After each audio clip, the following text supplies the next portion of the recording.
हाँ भैया। प्रणाम प्रणाम। कैसे हैं आप? बढ़िया, आप कैसे हो? बढ़िया। आपने भी नहीं भेजी वीडियो सरस्वती, आप भी बिजी थे। हाँ भैया, बाहर थी मैं। बाहर? कहाँ? आसमान में, चंद्रमा पे? मतलब जिनको याद है उनको कितना ही टाइम लगता है ऐसे माइक खोल के बोलने में, वो ही नहीं बोलेंगे तो फिर तो क्या। ऐसा कैसे हो सकता है कि 10 मिनट भी ना हो? 10 मिनट है सरस्वती जी? बोल दो, चलो ऐसे बोल दो कि सर 10 मिनट भी नहीं था मेरे पे, ऐसा बोल दो। भैया था। फिर हम टाइम का पता नहीं क्यों देते हैं ऐसे हवाला। मुझे ऐसा लगता है कि बस सुबह किताब खोली और रात को ही उठते हो, ऐसी स्थिति बना रखी है आपने, इसलिए बोलोगे सर समय ही नहीं था। तो ऐसा होता नहीं है। मैं भी ऐसे इस तरह से निकला हूं ना आगे, तो मैं ऐसे दे पाता था मैं भी ऐसे, इसलिए मुझे पता है सच्चाई होती क्या है। ठीक है, चलिए आरंभ करते हैं आज का पाठ। आज हम स्टार्ट कर रहे हैं चौथा पाठ हमारा कैवल्य पाठ, जिसमें कैवल्य के बारे में बोल रखा है। यानी हमने पहले समाधि के स्तर को जाना, समाधि को जाना कि कैसे कैसे होती हैं, फिर उसके लिए उपयुक्त साधन क्या हैं, उनसे क्या क्या हमको विभूतियां मिलेंगी, और उसके बाद अंत में हम जिसको प्राप्त करेंगे अर्थात कैवल्य। ठीक है, तो सूत्र नंबर 1 क्या बोलते हैं? बहुत ही इंपॉर्टेंट सूत्र है, समझते हुए चलना है, इसको याद करना है, और बहुत बार इससे प्रश्न आता है आपका। बोला, जन्म औषधि मंत्र तपह समाधि जहाँ सिद्धया। यानी 5 आपको बता रखे कि सिद्धियां ऐसे नहीं कि केवल ध्यान से, जैसे अभी इससे पहले हमको मिल रही थी ना विभूति पाद में। विभूति पाद में कैसे मिली थी? संयम करने पे ना, धारणा ध्यान समाधि। ऐसा जितना जितना मैं संयम करूंगा मुझे कोई ना कोई सिद्धियां मिल रही थी, कोई ना कोई सिद्धियां मिल रही थी। पर यहाँ पे कहा, क्या कहा गया आपको? उन्होंने बोला कि केवल ध्यान ही नहीं, और भी ऐसे तरीके हैं जिनसे आपको सिद्धियां प्राप्त हो जाएं। समझ लो, केवल ध्यान मात्र से नहीं, और भी ऐसे तरीके हैं जी। कौन कौन से तरीके हैं? बोला, जन्म, जन्म से मिल सकती है। औषधि, औषधि से मिल सकती है। मंत्र, मंत्रों के पाठ से मिल सकती है। तपह, तप करने से मिल सकती है। और समाधि जा, यानी समाधि के स्तर में पहुंचने से भी क्या हो सकती है? सिद्ध अर्थात सिद्धियां उत्पन्न होती हैं। समझ में आया? अब जैसे बोला जन्म से, है ना, जन्म से मतलब पूर्व जन्म के, आपने पूर्व जन्म में कुछ कर्म किए, बहुत अच्छे लेवल के कर्म किए, और आज आप क्या करें, आपका जो नया जन्म हुआ बहुत ही अच्छे कुल में हुआ। सिद्धियों का मतलब ये नहीं है कि आपको मतलब हवा में उड़ सको, सिद्धियों का ऐसा नहीं। हो सकता है जन्म होते ही जो आपका मस्तिष्क का लेवल है वो इतना इतना ज्यादा विस्तृत है कि आप चीजों को बस देख के जल्दी जल्दी पढ़ पाओ, जल्दी याद कर पाओ। तो ये भी तो एक शक्ति है ना। औरों के मुकाबले आप सुपर नेचुरल पावर्स को ऑब्टेन कर चुके हो ना। और लोग नहीं कर पाते, सामान्य पुरुष के अंदर इतना भाव नहीं है, पर आप कर पा रहे हो, तो ये भी जन्म से। दूसरा होता है औषधि से। जैसे हमने बोला संजीवनी बूटी, है ना, संजीवनी बूटी का सेवन किया तो भैया उसके बाद जो मृत व्यक्ति भी है वो भी जिंदा हो जाता है। तो वो क्या हो गया? औषधि के रूप में। मतलब मंत्र, मंत्र पाठ से हमने पढ़ा है कि गायत्री इत्यादि मंत्र होते हैं, है ना। आपने बोला ओम त्र्यंबकम, हमारा जो महामृत्युंजय जप है उसका जब हम जप करते हैं, और भी ऐसे अनेकों मंत्र हैं जिनका जप करने से भी क्या होता है? हमको सिद्धियां प्राप्त होती है। फिर बोला तप, यानी इच्छाओं के दमन से। और जब हम इच्छाओं का दमन करते हैं और द्वंद यानी सर्दी गर्मी भूख प्यास को सहन करते हैं, तो क्या होता है? हमारे जो हमारे शरीर है ना, तप का था हमारा क्या था कि काय इंद्रिय सिद्धि, उससे भी तो सिद्धि प्राप्त हो रही थी। आपकी काय और इंद्रियां क्या हो जाती है? सिद्ध हो जाती हैं। तो इसी को बोला तप रूपी सिद्धि। और लास्ट होगी समाधि। समाधि मतलब विवेक ख्याति और समाधि के परिपक्व होने पर, जब आपका विवेक ज्ञान उच्च लेवल का हो जाता है और आपकी जो समाधि की स्थिति है वो बहुत उच्च लेवल पहुंच जाती है, तो उससे क्या होती है? एक सर्वोच्च सिद्धि उत्पन्न होती है। आप कहीं पे भी अपने आप को पूर्ण रूप से एकाग्र कर सकते हो। तो ये 5 तरीके हैं जिनसे आपको सिद्धियां प्राप्त हो सकती है। समझ में आया क्या बोला गया? यस नो, कि केवल संयम से ही नहीं, और भी ऐसे भिन्न भिन्न तरीके हैं जिससे आपको सिद्धियां प्राप्त होंगी जी। कौन से तरीके हैं जी? 5 तरीके हैं, याद रखना इनको क्रम से। जन्म औषधि मंत्र तपह समाधि जा सिद्धयः। जन्म से, औषधि से, मंत्र से, तप से और समाधि से। जन्म लिया, जन्म लेते आपने खाई औषधियां, ठीक है। फिर आपने मंत्र किया और तप किया, उससे क्या हो गया? आपकी समाधि लग गई। तो ऐसे एक कहानी के रूप में, एक लाइन के रूप में भी आप समझ सकते हो। सबसे पहले क्या होगा? जन्म होगा, जन्म लेते ही औषधि का सेवन करेगा, है ना। फिर मंत्र, तप और समाधि जा। ये क्या 5 प्रकार है जिससे आपको सिद्धियाँ प्राप्त हो सकती हैं। फिर बोला हमको कि जात्यांतर परिणामः प्रकृति अपुरात्। ठीक है? क्या बोला कि जाति अंतर परिणामः प्रकृति अपुरात् अर्थात जात्यंतर परिणामः प्रकृत्यापुरात्। जाति अंतर परिणाम, ठीक है? जाति मतलब हो गया एक जाति, ये शरीर का स्वरूप है ना? शरीर का स्वरूप। अंतर, अंतर मतलब होता है कि बदलना, चेंज, चेंज या बदलना। ठीक है? परिणाम मतलब परिवर्तन। परिणाम मैंने बताया ना किसको बोलते हैं? परिवर्तन भी बोलते हैं, परिवर्तन। ठीक है? इसी को आप बोल सकते हो ट्रांसफॉर्मेशन भी बोल सकते हो। ठीक है? बोले प्रकृति अपुरा, प्रकृति मतलब मूल प्रकृति। यहाँ पे जो प्रकृति है वो किसके बारे में बोले? मूल प्रकृति का जो उपादान कारण है। मूल प्रकृति का उपादान। उपादान कारण क्या होता है? उपादान आप ऐसे समझिए जैसे रुई है, तो रुई से बनता है क्या? धागा। तो जो धागा है वो रुई का क्या है? उपादान कारण है। क्या है? उपादान कारण मतलब उससे उत्पन्न होने वाला, जिसके मूल रूप में क्या है? रुई ही है। जो धागा है, जो थ्रेड है, वो किससे बना है हमारा? रुई से बना हुआ है ना? तो ये क्या है हमारा? जो उसका फंडामेंटल, हम इसको क्या बोलेंगे? जो उसका फंडामेंटल नेचर है। तो रुई क्या है? इस धागे का उपादान कारण है। उपादान मतलब जिससे वो उत्पन्न होता है। तो वो हमारा क्या? उपादान कारण। और अपुरात मतलब शरीर में प्रविष्ट होने से। अर्थात यहाँ पे हम समझेंगे बोला उत्तम भोजन, आपने अच्छा भोजन किया, औषधियों का सेवन और योग अभ्यास के अनुष्ठान से। आपने अच्छा भोजन खाया, औषधियों का सेवन किया, योगाभ्यास के अनुष्ठान से शरीर पूर्व की अपेक्षा अधिक स्वस्थ बलवान होता है। Yes no? होता है कि नहीं होता?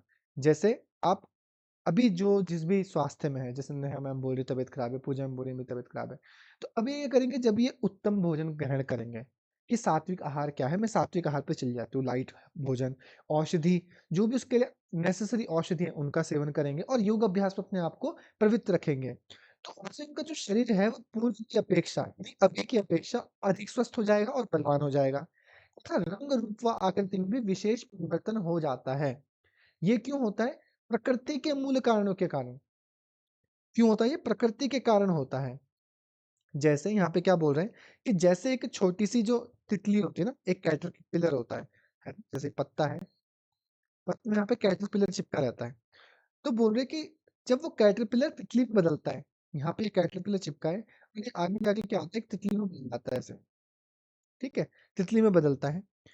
उसमें कोई नया अंग नहीं जुड़ता। ऐसा नहीं तो उसमें कोई नया अंग जुड़ा। सब कुछ इसके अंदर ही था, कैटरपिलर के अंदर ही था।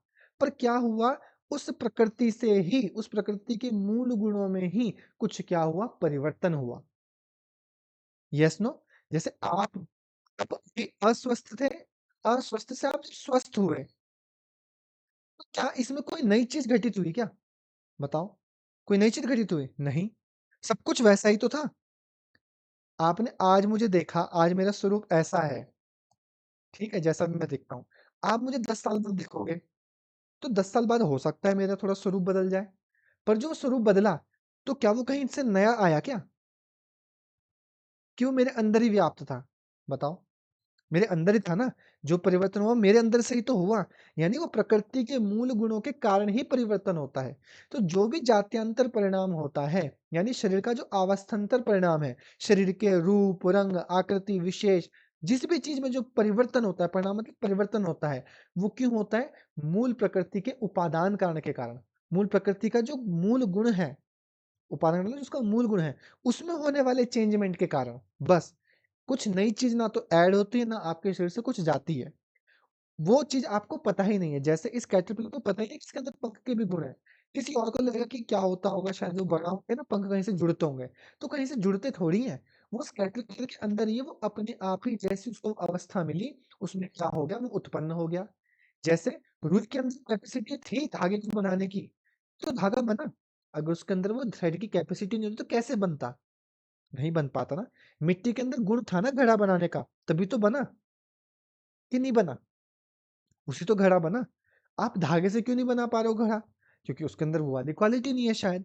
तो इसीलिए बोला गया क्या, जात्यांतर परिणाम प्रकृत्या पुरात, अर्थात शरीर का अवस्थान्तर परिणाम उपादान कारण के शरीर में प्रविष्ट होने से होता है। अवस्थान्तर अवस्थान्तर परिणाम, जो उसकी अवस्था में परिवर्तन हुआ, जैसे बाल्यकाल से प्रौढ़ावस्था में चला गया या युवा अवस्था में चला गया, तो एक अवस्था में परिवर्तन हुआ ना, तो वो क्यों होता है? इसलिए होता है उपादान कारण के शरीर में प्रविष्ट होने से। यानी वो जो मूल प्रकृति का कारण था वो हमारे शरीर में प्रविष्ट होने से, उसमें होने वाले चेंजमेंट के कारण हमारा क्या होता है, स्वरूप बदलावा दिखता है। तो ये हमको बताया गया दूसरे सूत्र में। इन दो सूत्रों में किसी को कुछ पूछना है?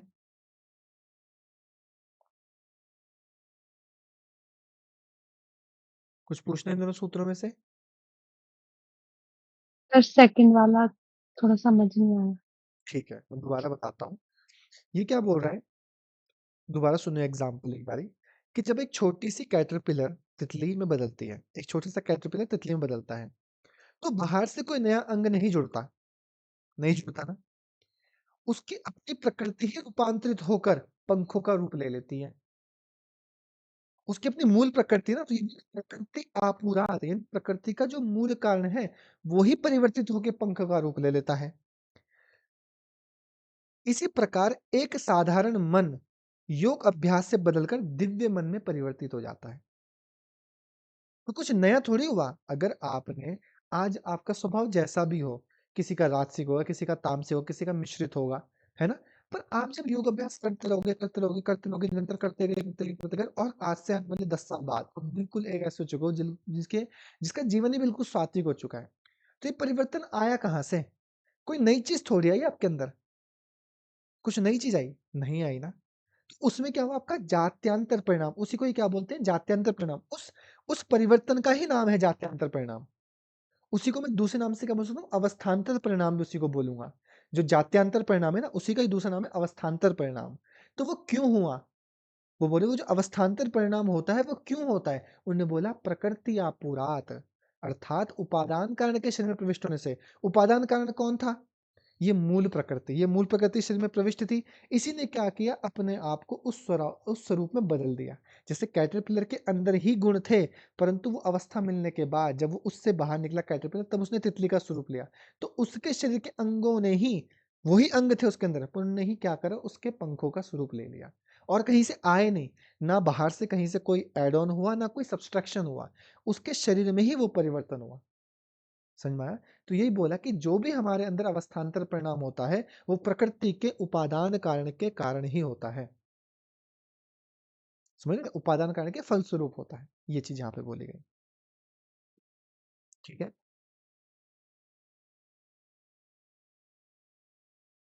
फिर आगे सूत्र नंबर 3 बोला, निमित्तम प्रयोजकम अप्रयोजकम, सॉरी, निमित्तम अप्रयोजकम। ठीक है? निमित्त मतलब निमित्त या कारण, जिसको बोलते हैं कर्म, है ना? कि मैं तो इसके लिए निमित्त मात्र हूँ, कि ये मैंने नहीं किया। हम बोलते हैं ना कि जैसे किसी-किसी भाव में बोलते हैं कि ये कर्म मैंने नहीं किया, ये तो ईश्वर ने करवाया, मैं तो उसके लिए निमित्त मात्र था। निमित्त मात्र मतलब एक एक प्रेरणा स्वरूप था या एक ट्रांसलेटर के रूप में काम कर रहा था। इसी को हम बोलते हैं निमित्त या कारण। मतलब ये जो कर्म हुआ, जैसे आपने दान किया, तो लोगों ने कि यार आपने तो कितना अच्छा काम किया करके। अरे नहीं, नहीं, मेरा कुछ नहीं, मैं तो खाली निमित्त मात्र हूँ। निमित्त मतलब मैं एक कारण हूँ, ये अच्छी चीज़ होने का। उसको बोलते हैं निमित्त। तो बोलते हैं निमित्त अप्रयोजकम, अप्रयोजक मतलब प्रेरित ना करने वाला। अप्रेरित मतलब जो प्रेरित नहीं करता है, प्रेरित ना करने वाला। ठीक है? मतलब यहाँ पे इंग्लिश में बोले नॉट अ डायरेक्ट मूवर, जो डायरेक्ट मूव नहीं करना है। नॉट अ डायरेक्ट मूवर, जो डायरेक्ट मूव नहीं करता। प्रकृति नाम, क्या बोला? प्रकृति नाम। मतलब किसको बोला? प्रकृति को। प्रकृति का मतलब प्रकृति को। फिर बोला वर्ण भेद, क्या बोल, वर्ण भेद। वर्ण क्या हो गया आपका? रुकावटों, जो वर्ण मतलब हो गया यहाँ पे रुकावट या जो हमारे साथ बाधाएं हैं, है ना? यहाँ पे वर्ण भेद क्या होगा, हमारा जो बाधाएं हैं। ठीक है?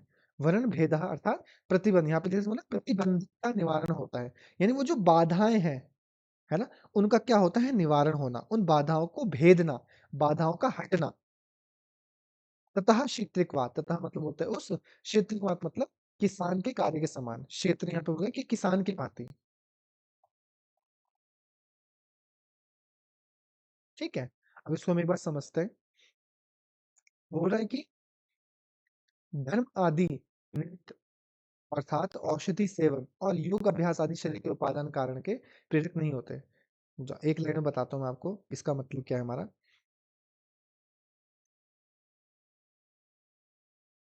ठीक है।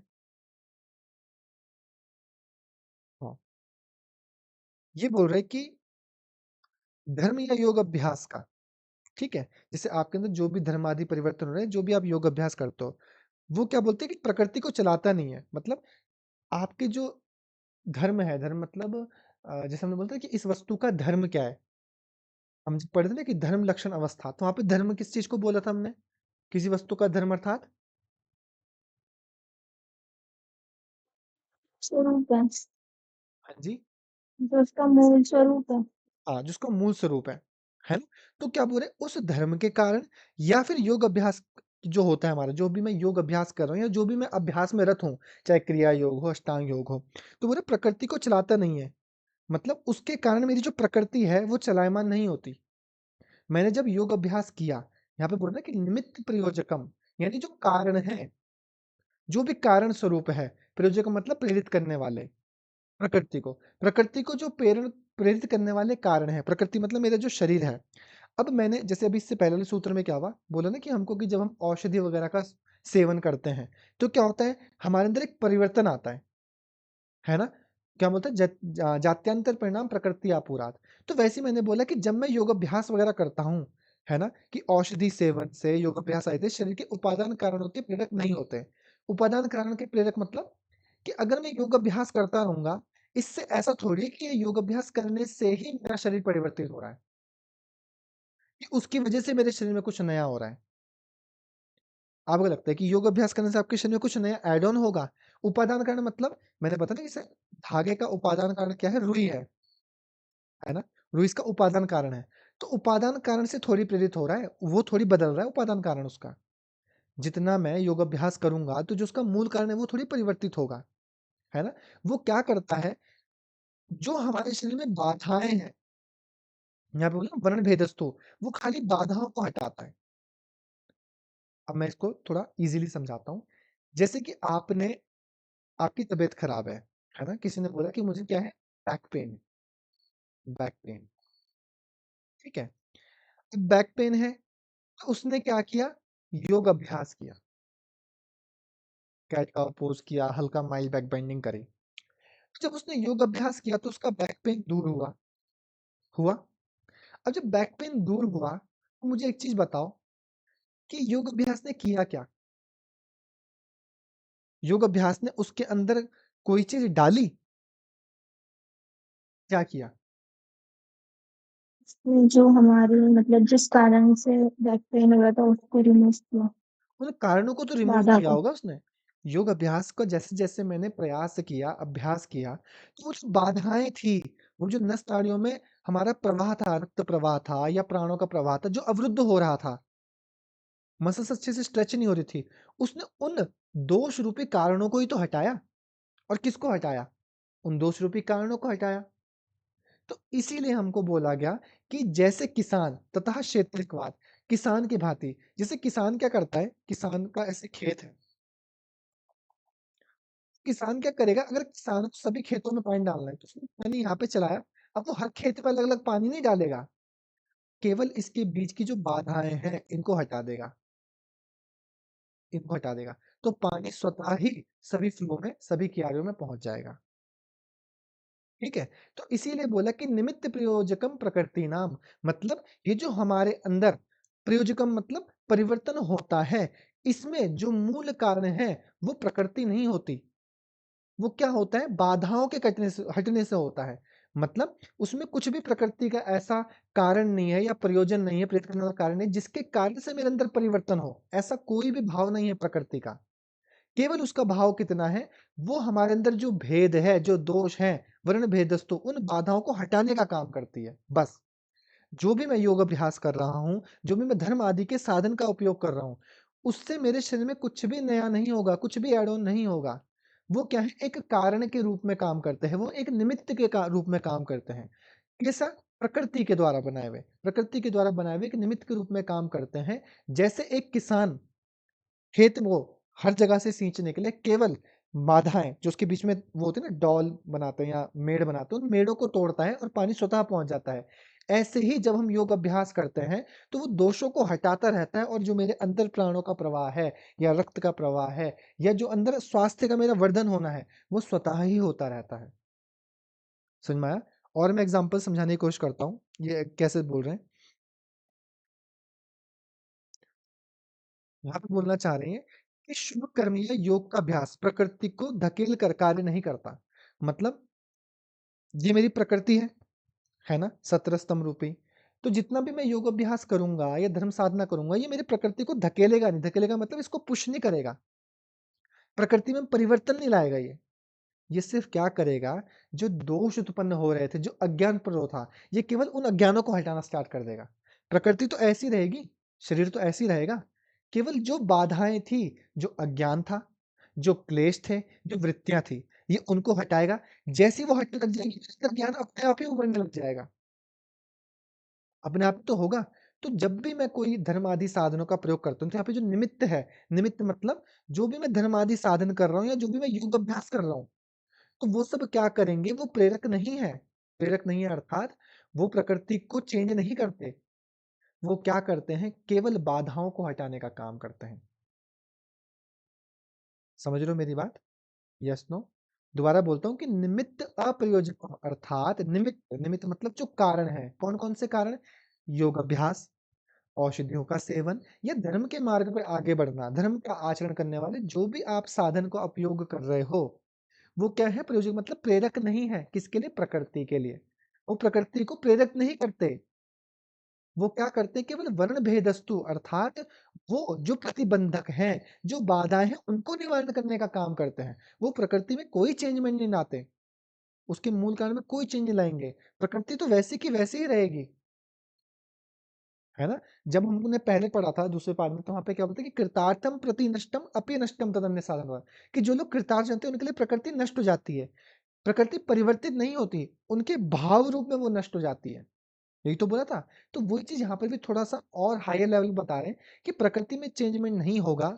ना तो मेरे शरीर से पंच तत्व कहीं जाएंगे, ना सप्त धातु कहीं जाएगी, ना त्रिगुण कहीं जाएंगे, कुछ भी नहीं होगा। बस जो अज्ञान था, जो बाधाएं थी, ये उनके भेद को हटाएगा। ततः क्षेत्रिकवाद, अर्थात जैसे कोई किसान अपने खेत में पानी डालने के लिए केवल मेड़ को हटाता है और पानी स्वतः पहुंच जाता है, उसी प्रकार जो निमित्त प्रयोजकम है, अर्थात धर्मादि साधन है या योग अभ्यास या औषधि सेवन है, ये प्रकृति को क्या करते हैं, प्रेरित नहीं करते। ये केवल बाधाओं को हटाने का काम करते हैं, और मेरे अंदर स्वतः ही क्या होता है, जो अच्छे गुण हैं या दिव्य ज्ञान है, वो अपने आप ही उभरने लग जाता है। तो ये बात यहाँ पे बताई गई कि निमित्त प्रयोजकम प्रकृति नाम वर्ण भेदस्तु ततः क्षेत्रिकवाद। ठीक है? Yes no? थोड़ा कॉम्प्लिकेटेड है, पिछले सूत्रों के मुकाबले ये थोड़ा सा अपर लेवल के हैं। कि किस तरीके से काम कर रहे हैं वो फिजियोलॉजी हमारे लिए भी जानना थोड़ा सा मुश्किल है कि ये क्या बोल रहे हैं, पर शब्दों के रूप में समझो। कि जैसे एग्जाम्पल भी दे रहे हैं ना साथ में, कि ये इस तरीके से काम करते हैं कि जो भी आप अच्छे कर्म करोगे, उससे आपकी प्रकृति में कोई परिवर्तन नहीं आएगा। तब भी आप वैसे ही रहोगे, आंख नाक कान मुंह हाथ पैर त्रिगुण सब कुछ वैसा ही रहेगा। बस वो क्या करेंगे, आपके योग अभ्यास आपके अंदर की बुराइयों को खत्म करेंगे। बुराइयों के खत्म होने से ही अच्छाई बढ़ेगी। समझ लो, बुराई के खत्म होने से ही स्वतः अच्छाई बढ़ने लग जाएगी, और कुछ नहीं। ठीक, ये यहाँ पे बताया गया।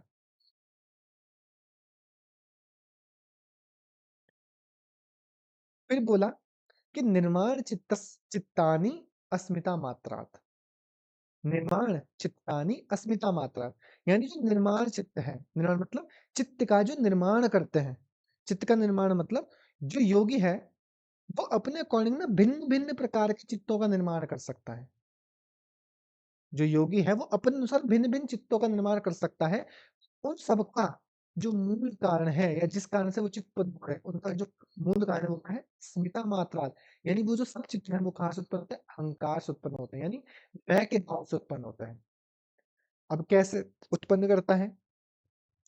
जैसे कि एक गुरु है ना? मतलब योग की साधना में बिल्कुल श्रेष्ठ लेवल पे एक गुरु है। वो क्या कर रहा है, वो एक ही टाइम पे, एक ही समय में, इन दैट रियल टाइम वो शिष्यों को पढ़ा भी रहा है। वो अपने मन में खुद किसी नई पुस्तक को पढ़ भी रहा है।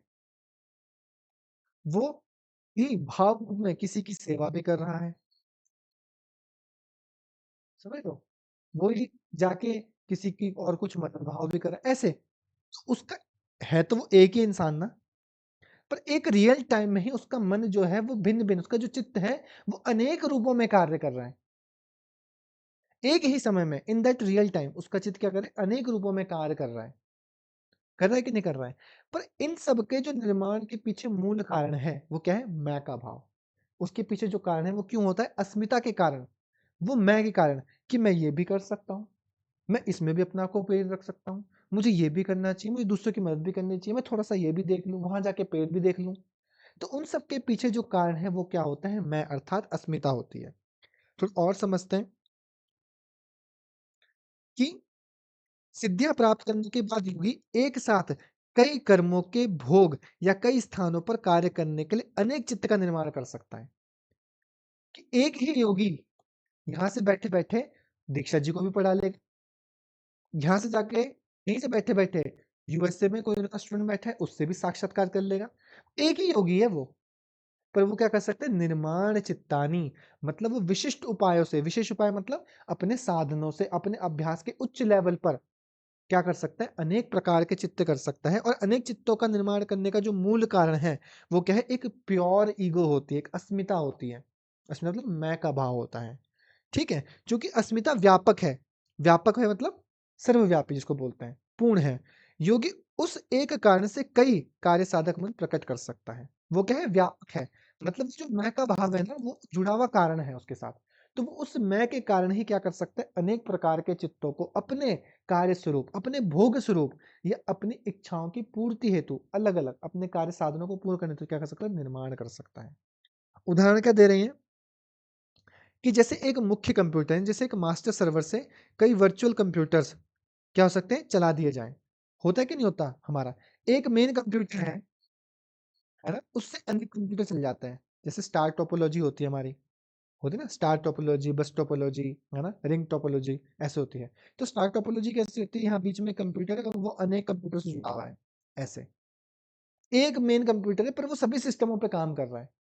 जब हम सीबीटी मोड में एग्ज़ाम देते हैं, सीबीटी मोड में, तो क्या होता है? सभी कंप्यूटर एक साथ तो जुड़े होते हैं? नहीं जुड़े होते हैं। वहाँ से एनटीए वाले साइट ओपन करेंगे, बोलेंगे लॉगिन, तो लॉगिन करोगे, आप बोलेंगे एग्ज़ाम स्टार्ट, तो एग्ज़ाम स्टार्ट हो जाएगा सबका एक साथ। तो कौन कर रहा है? वो एक ही तो कंप्यूटर कर रहा है, पर वो सभी को हैंडल कर रहा है। उसके पीछे क्या भाव है? मैं का भाव है, कि मेरे को ये सारा काम हैंडल करना है। उसके पीछे वो मैं प्रोसेसर, वो जो मैं हूँ वो एक प्रोसेसर के रूप में काम करता है, कि मेरे द्वारा ही ये सारी चीज़ें क्या होंगी? क्रिएट होंगी। समझ में आया? तो ऐसा ही जब कोई योगी उच्च अवस्था में पहुँच जाता है, तो वो क्या कर सकता है? अपने अनेक चित्तों का निर्माण कर सकता है। अब अब इसको आप ऐसे मत समझो मटेरियल रूप में कि अनेक चित्त मतलब एक शरीर उठ के यहाँ चले, नहीं, नहीं। अंदर भाव में, एक सूक्ष्म रूप में, वो एक ही जगह पे बैठे-बैठे अनेक कार्यों में प्रेरित हो सकता है। और उनका जो कारण रहेगा वो क्या रहेगा? अस्मिता मात्रा, अर्थात अहंकार के उत्पन्न होने से। समझ लो? पर ये अहंकार कैसा है? इट्स अ प्योर ईगो, वो एक प्योर ईगो है। ठीक है? समझ में आया थोड़ा-सा? सबसे पहले क्या बोला हमने? जन्म, औषधि, मंत्र, तप, समाधिजा सिद्धयः। फिर बोला जात्यांतर परिणाम प्रकृतिया पुरात्। फिर बोला निमित्त प्रयोजकम वर्ण भेदस्तु ततः क्षेत्रिकवात। ठीक है? फिर हमने बोला निर्माण चित्तानि अस्मिता मात्रात्, अर्थात चित्तों का जो निर्माण है, विभिन्न चित्तों का निर्माण क्यों होता है? अस्मिता के कारण होता है। सिंपल लाइन यही है इसकी, कि अनेक प्रकार के चित्तों का निर्माण करने का जो मूल कारण है वो क्या है? अस्मिता है। उनके पीछे जो मूल कारण है वो क्या है? अस्मिता है। ठीक है? फिर बोला हमको प्रवृत्ति भेदे, प्रवृत्ति मतलब क्रियाओं में भिन्नता होने पर, प्रवृत्ति भेदे, प्रवृत्ति भेद, प्रवृत्ति मतलब कि क्रियाएं, और भेद मतलब भिन्नता होने पर, कि क्रियाओं में भिन्नता होने पर प्रयोजकम, प्रयोजकम मतलब जो उसका डायरेक्टर है, कंट्रोलर है, प्रयोजक मतलब उसका जो निर्याता है, नियंता बोलो, नियंता, उसको नियंत्रित करने वाला, जिसका डायरेक्टर है, उसका कंट्रोलर है। क्रियाओं में भिन्नता होने पर, यानी भिन्न भिन्न प्रकारों में, ये बोले कि चित्त के भिन्न भिन्न व्यापारों में संचालक, जो मतलब जो उसका संचालक, चित्त, वह चित्त एक ही होता है, अनेक शाम, चित्तम एकम अनेक शाम, विभिन्न चित्त व्यापारों का। जैसे भी इससे पिछले सूत्र में क्या बोला कि निर्माण चित्तानि अस्मिता मात्रात, कि एक ही चित्त अनेक चित्तों का निर्माण कर देता है ना, और उसके पीछे मैं कारण होता है। तो उसी को बोल रहे हैं कि चित्त के भिन्न भिन्न कार्यों में, अब चित्त के भिन्न भिन्न कार्य, मैंने बोला कि एक ही मेन कंप्यूटर क्या कर रहा है, यहाँ पे सीबीटी मोड भी करा दे रहा है, यही आपका एनालिसिस भी कर दे रहा है, यही आपका बच्चों पे नजर भी रख रहा है कैमरे से, और यही क्या कर रहा है आपका डाटा कलेक्शन भी कर रहा है, सपोज करो।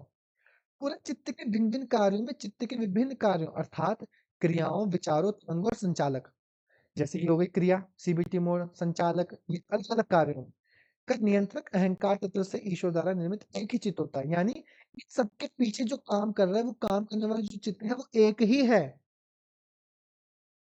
समझ लो, मेरा चित्त जितनी भी चीजों में चले जाए, पर उनके पीछे जो मूल चित्त रहेगा वो किसका रहेगा, मेरा ही तो रहेगा, नहीं रहेगा। मैंने कितने भी चित्तों का निर्माण कर लूं, पर उसके जो पीछे मेन कंट्रोलर है वो कौन है, मेरा जो अपना चित्त है वही तो है, उन सबको कंट्रोल करने वाला।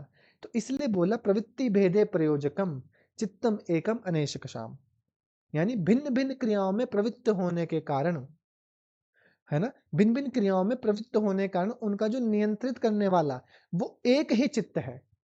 प्रवृत्त भेदे अर्थात भिन्न भिन्न क्रियाओं में, भिन्न भिन्न प्रवृत्तियों में, प्रयोजकम मतलब नियंत्रित करने वाला। जब आपका चित्त एक ही चित्त, या जब आपका चित्त भिन्न भिन्न क्रियाओं में प्रवृत्त है, तो उनको नियंत्रित करने वाला, उनका जो प्रयोजक है, उनका जो नियंता है, उनका जो कंट्रोलर है, चित्तम एकम, एक ही चित्त है, और अनेक शाम अर्थात अनेक चित्तों के व्यापारों का, अनेक चित्तों के व्यापारों को अनेक अनेक क्रियाओं में प्रवृत्त होने के पीछे एक ही चित्त काम करता है। सरल भाषा में ये ऐसा कहना चाह रहा है। ठीक है, उदाहरण के रूप में समझते हैं, जैसे कि एक ही कैरेक्टर मतलब शाहरुख खान मान लो, जैसे कि शाहरुख खान है, ठीक है, शाहरुख खान है आपका। शाहरुख खान क्या है, एक पिक्चर आ गई, इस पिक्चर में उसने क्या बोलते हैं, हीरो का रोल भी कर लिया, उसने विलन का रोल भी कर लिया, साइड कैरेक्टर का रोल भी कर लिया, ठीक है, और विलन के छोटे भाई का रोल भी कर लिया, ऐसे कैरेक्टर तो एक ही है ना। तो बोला प्रवृत्ति भेदे प्रयोजकम अनेक शाम मतलब अनेक व्यापारों का, ये अनेक प्रकार के व्यापारों में, अनेक व्यापारों में हीरो बनना, विलन बनना और गुंडा बनना, जो भी है, अनेक व्यापारों में और उनकी क्रियाओं में जो भिन्नता है ना। अब ये हीरो बनते उसको हीरो जैसा भाव दिखाना पड़ेगा, अलग क्रिया करेगा ना वो, सेम एक्टिंग पैटर्न तो नहीं दिखा सकता ना। एक तो हो गया कि मैं विलन हूं, मैं हीरो हूं, पर ये दो अलग कैरेक्टर हैं, पर इन दोनों अलग कैरेक्टर में भी उसको क्या करना पड़ेगा, प्रवृत्ति भेद करना पड़ेगा ना। यानी हीरो में हीरो जैसा दिखना पड़ेगा, विलन में विलन जैसा दिखना पड़ेगा, उसका टोन, उसका स्टाइल सब कुछ चेंज होना चाहिए, उसका भाई बनते हुए कुछ और स्टाइल होना चाहिए। तो अनेक शाम मतलब अनेक प्रकार के व्यापारों में जो प्रवृत्ति भेद होता है, जो क्रियाओं में भिन्नता आती है, उसका जो प्रयोजकम है, जो उसका संचालक है, वो चित्त क्या है, एकम, उन सबके पीछे जो कंट्रोल करने वाला चित्त है वो एक ही है। यानी उसके अंदर ही गुण था भिन्न भिन्न चित्त के निर्माण करने का, उस एक चित्त के अंदर ही गुण था भिन्न भिन्न चित्तों के निर्माण करने का। ये हमको जस्ट इससे पहले वाले सूत्र में ही बताया कि निर्माण चित्तस्य अस्मिता मात्र, यानी उस प्योर ईगो के कारण ही अनेक प्रकार के चित्तों का निर्माण होता है ना। तो उन सब कार्यों में भी जो अभी हमारे साथ कार्य हो रहे हैं, विभिन्न विभिन्न व्यापारों में जो मेरा चित्त कार्य कर रहा है, उन सबके पीछे भी एक ही चित्त काम करता है, जो मूल चित्त है। वो एक ही चित्त क्या है, नियंता का काम करता है, या प्रयोजक का काम करता है, कंट्रोलर का काम करता है। यस नो, समझे थोड़ा, पक्का।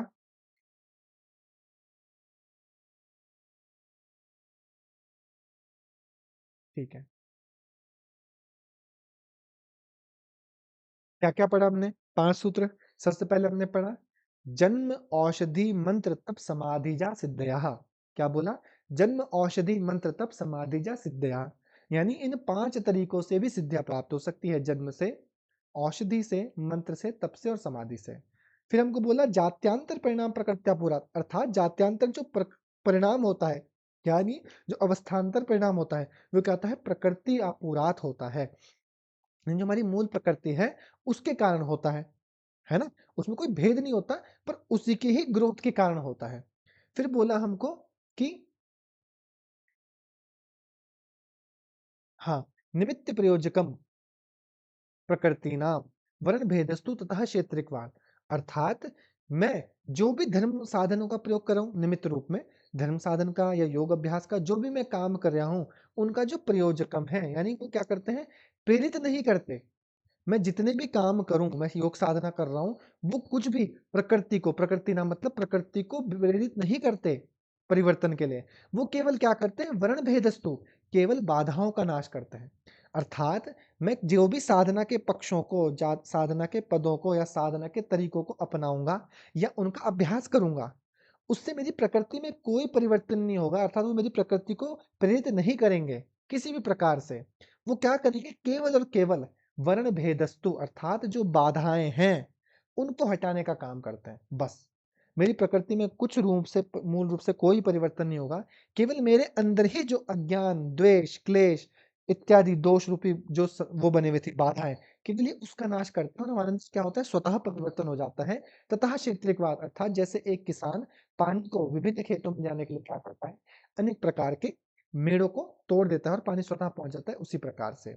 फिर बोला निर्माण चित्तानि स्मिता मात्र, अर्थात निर्माण चित्त, एक प्योर ईगो के द्वारा एक योगी क्या कर सकता है, अनेक प्रकार के चित्तों का निर्माण कर सकता है।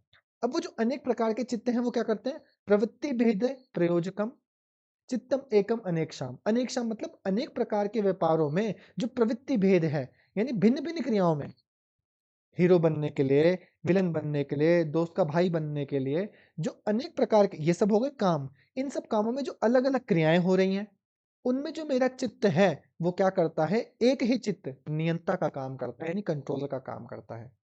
ठीक है, चलिए। फिर बोला तत्र ध्यानज अनाशयम, तत्र यानी प्रथम सूत्रोक्त 5 प्रकार के चित्तों में से प्रथम सूत्र में क्या था, जन्म, औषधि, मंत्र, तप और समाधि। प्रथम सूत्र में ये 5 चीजें थी ना, जन्म, औषधि, मंत्र, तप, समाधि, ये द्वारा उत्कृष्ट बनाए गए। इन सबके द्वारा, इन सबसे हमें सिद्धियां प्राप्त होती है, इन सबके द्वारा उत्कृष्ट बनाए गए समाधिजा, ध्यान जम मतलब समाधि द्वारा उत्कृष्ट बनाया गया चित्त वासना रहित होता है।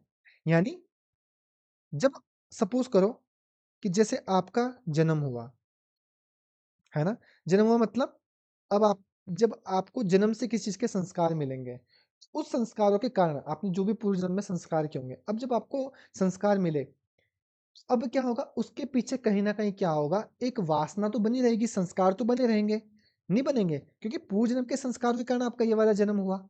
तो वहां पे क्या होगा, वासनाओं का निर्माण रहेगा ही रहेगा, होगा कि नहीं होगा, उसके पीछे वासनाएं निहित रहेंगी ना। पिछले जन्म में काजल मैम ने बहुत अच्छे कर्म किए, बहुत अच्छे कर्म किए, तो इस जन्म में उनको इतना ज्ञान हो गया। तो इतना ज्ञान क्यों हुआ, क्योंकि उसके पीछे संस्कार निहित थे, संस्कार बसे हुए थे। ऐसे जब वो औषधि का सेवन करेंगे, औषधि खाई शुभम सर ने औषधि खाने के बाद क्या हो गया, उनके तो भाई डोले शोले खतरनाक हो गए। तो जब डोले शोले खतरनाक हो गए तो उसके भी संस्कार उनके अंदर बनेंगे कि मैंने तो वो दवाई खाई थी, उसका ऐसा सा बन जाता है। तीसरा, मंत्र, जो मंत्रादि साधना करेगा, मंत्र साधना करता रहेगा, तो उसके अंदर क्या क्या मंत्र रूपी संस्कार बनेंगे। जो तप करेगा, द्वंद्वों को सहेगा, उसके अंदर द्वंद्वों के संस्कार बनेंगे, है ना। परंतु उन सब में जो ध्यानज है, ध्यान मतलब जो समाधि द्वारा बनाया गया उत्कृष्ट लेवल का चित्त है, समाधि में क्या होता है, हम धीरे धीरे अपनी वासनाओं को समाप्त करते रहते हैं। यही तो होता है कि नहीं होता। यानी जैसे जैसे अब हम क्या बोले कि रितंबरा तत्व प्रज्ञा, उसमें भी हम क्या करेंगे कि अ, पहले पाद का 50 सूत्र कौन सा है हमारा, पहले पाद का 50 सूत्र, जल्दी बताओ। तज्ज संस्कारो अन्य तज्ज संस्कार संस्कार अन्य प्रतिबंध। संस्कार प्रतिबंधी। सोचो हम रितंबरा प्रज्ञा में आने के बाद भी जो हमारे अंदर संस्कार उत्पन्न हो रहे हैं, हम क्या कर रहे हैं, उन संस्कारों का भी त्याग कर रहे हैं। तो यहाँ पे जब हम समाधि के स्तर पे पहुंचे तो हम त्याग ही तो करते हुए चल रहे हैं। यानी हमारे अंदर जो संस्कार बन रहे हैं उनको हटाते हुए चल रहे हैं, हटाते हुए चल रहे हैं, हटाते हुए चल रहे हैं। तो ऐसे करते करते जब हम निर्बीज समाधि तक पहुंचते हैं तो संस्कार रहते ही नहीं। तो इसीलिए बोला कि तत्र ध्यानज अनाशयम, यानी तत्र मतलब उन सब पांचों अवस्थाओं में, उन सब पांचों सिद्धियों के प्रकार में जो समाधि के द्वारा प्राप्त किया हुआ चित्त होता है, वो क्या होता है, संस्कारों से रहित होता है। उसमें क्या होता है, अनाशयम, वो आशय से रहित होता है। आशय वर्ड पढ़ा है ना हमने, ईश्वर के बारे में पढ़ा था ना, कि क्लेश कर्म विपाक आशय। तो वो क्या होता है, अनाशयम, यानी आशय संस्कारों से रहित होता है, उसमें कोई संस्कार नहीं बनेगा। आप कोई जड़ी बूटी खाओ, उससे आपके अंदर संस्कार बनेगा। आप जन्म से कोई संस्कार लेके पैदा हुए हैं, वो तो ऑब्वियस सी बात होगी, संस्कार लेके ही पैदा हुए हो, तभी तो ये जीवन मिला आपको, तभी तो आपका माइंड इतना इंटेलिजेंट है, तभी तो आप हवा में उड़ पा रहे हो। तो वहां पर भी संस्कार निहित है। मंत्रों की साधना से संस्कार बनता है, तब से संस्कार बनता है। परंतु समाधि के लेवल पे जब आप जाते हो तो आप अपने अंदर की बुराइयों को, अज्ञान को त्यागते हुए जाते हो, अपने संस्कारों को खत्म करते हुए जाते हो, खत्म करते हुए जाते हो। तभी तो लास्ट में क्या होता है कि हम क्या करते हैं कि निर्भीक समाधि के लेवल पे पहुंच जाते हैं। नहीं पहुंच जाते, कि जब हम सब चीज का त्याग करते हैं, है ना, जब हम सब चीज का त्याग करते रहेंगे तो कहाँ पहुंच जाएंगे, निर्भीक समाधि के लेवल पे पहुंचेंगे। तो वहां पे क्या होता है, निर्बीज, यानी बीज ही नहीं बचा। इसलिए बोला कि तत्र ध्यानज अनाशयम, अर्थात प्रथम सूत्र में जो 5 शुद्धियां बताई गई थी, उन सब में से जो ध्यान रूपी, ध्यानज मतलब समाधि द्वारा उत्कृष्ट बनाया गया चित्त है, वो कैसा होता है, हमारा वासनाओं से रहित होता है। उस चित्त में वासनाएं नहीं होती। परंतु इसके अलावा यदि चारों ओर से हम अपना चित्त का निर्माण करते हैं, उनसे जो हमारे चित्त का निर्माण होता है, उसमें वासनाएं कूट कूट के भरी रहती है। ये चीज यहाँ पे एक डिफरेंस बताया गया। ये सिद्धियां तो पांचों हैं, तभी तो जब हमको अभी हम सिद्धियों में आगे बढ़ते तो किस चीज के लिए बोलते हैं, संयम, संयम वाले ही सिद्धियां बता रहे थे, और कोई तरीका नहीं बताया वहां पे। संयम वाले तभी तो बता रहे थे क्योंकि वो क्या हो सकती हैं, वो संस्कारों से रहित होगी।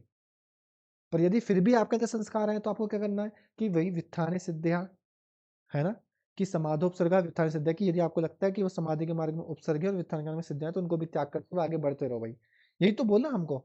तो इसीलिए जब आप समाधि के लेवल से जो भी आप अपने चित्त का निर्माण करते हो, वो सब संस्कारों से रहित होता है, क्योंकि यहाँ पे आप त्याग करते हुए ही आ रहे हो। ठीक, क्या बोला, तत्र ध्यानज अनाशयम। ठीक है,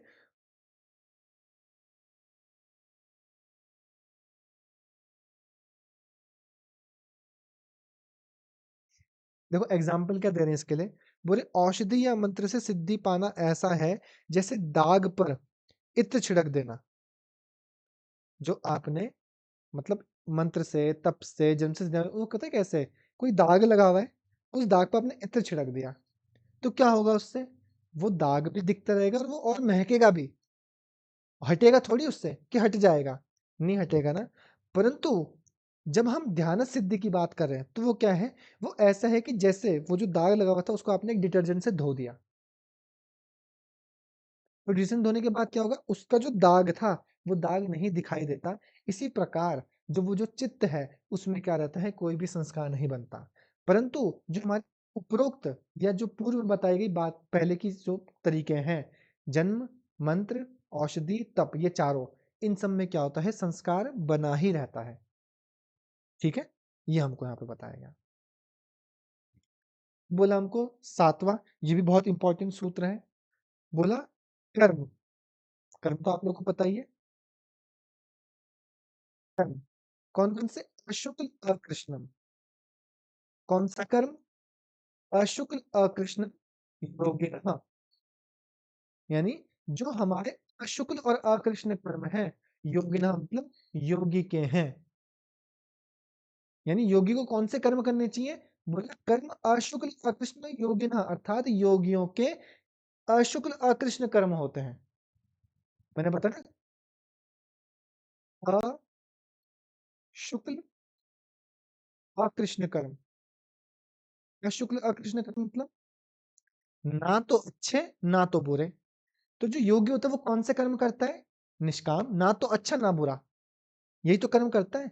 बोला त्रिविधम इतरेशाम, इतरेशाम मतलब जो योगियों से भिन्न, अतिरिक्त, योगियों से इतर यानी अलग जो लोग हैं, जो साधारण लोग हैं, उनके होते हैं त्रिविध। बाकी के जो तीनों हैं त्रिविध, वो किनके हैं, जो अन्य साधारण लोग हैं, वो बाकी के 3 प्रकार के कर्म करते हैं। अर्थात टोटल 4 कर्म हो गए, एक तो ये और 3 ये। 1 + 3 टोटल 4 कर्म। तो 4 कर्म कौन-कौन से? पहला पहला पुराना बच्चा कोई नहीं बोलेगा, नए बताएँगे। पहला कर्म कृष्ण कृष्ण, शुक्ल शुक्ल कर्म, दूसरा शुक्ल कृष्ण मिश्रित कृष्ण कर्म, शुक्ल करो हाँ, तीसरा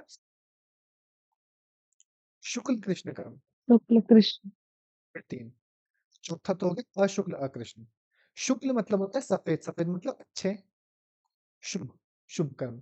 कृष्ण मतलब काला यानी बुरे, अशुभ कर्म। और शुक्ल कृष्ण, शुक्ल मतलब अच्छा, कृष्ण मतलब बुरा, जो अच्छे बुरे दोनों हो मिश्रित। तो बोले जो इतरेशाम योगियों से भिन्न जो साधारण लोग हैं, उनके कर्म कैसे होते हैं? उनके अच्छे यानी शुक्ल होते हैं, कृष्ण होते हैं और शुक्ल कृष्ण होता है। परंतु इनसे भिन्न योगिनः योगियों के जो कर्म है वो कौन से होते हैं? अशुक्ल अकृष्णाम, अर्थात जो योगी लोग हैं वो अशुक्ल अकृष्ण, अर्थात ना तो अच्छे ना बुरे, ना तो शुभ है ना अशुभ है, अर्थात निष्काम रूपी कर्म करते हैं। ठीक है, तो जिसने भी अपने नाम के आगे लगा रखा है ना इंटरनेशनल योगी, योगिनी, तो पहले समझ लेना कि योगी मतलब यही है कि वो अशुक्ल अकृष्ण कर्म करता हो। तो अगर आपके हैं तो ठीक है भैया, और अगर नहीं है तो फिर हटा देना योगी योगिनी। ठीक है, समझ में आया? तो कौन से कर्म करता है? बोला कर्म अशुक्ल अकृष्णाम योगिनः, अर्थात जो हमारे अशुक्ल और अकृष्ण कर्म है, निष्काम कर्म है, वो कौन करता है? योगिनः त्रिविध इतरेषाम, और बाकी के जो अन्य कर्म हैं वो कौन करता है? इतरेषाम, इतर यानी योगियों से भिन्न जो अन्य सामान्य जन है, भिन्न व्यक्ति हैं, वो बाकी के 3 कर्म करते हैं। ठीक है, ये तो बहुत आसान था, समझ में आया? फिर रिपीट करते हैं एक बार स्टार्टिंग से। बताओ क्या क्या बताया मैंने, कौन रिपीट करेगा? काजल मैम रिपीट करो, क्या क्या पढ़ा हमने? मैंने पढ़ा कि जो हमको विद्या मिलती है वो सिर्फ संयम से ही, जाति जन्म मंत्र औषधि तप और ये समाधि इन 5 टाइप से भी मिलती है। फिर बोला कि जो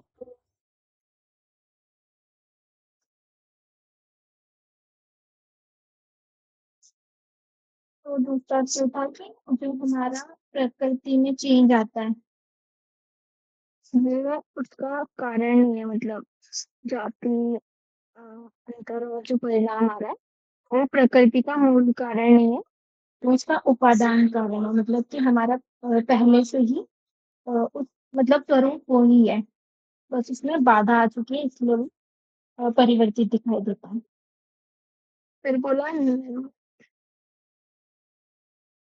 निमित्त प्रयोजकम प्रकृतीनां वर्ण भेदस्तु ततः क्षेत्रज्ञात्।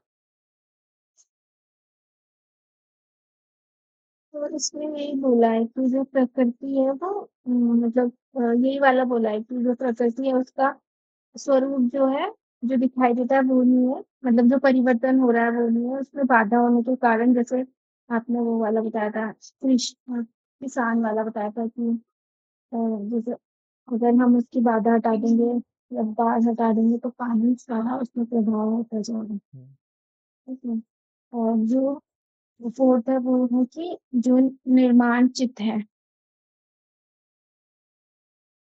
योगी का जो चित्त है वो भिन्न भिन्न जो कारण जो बना है, मतलब जो भिन्न भिन्न उसका स्वरूप बना है वो उसकी अस्मिता के कारण बना है, जो अस्मिता होती है, मतलब मैं कहा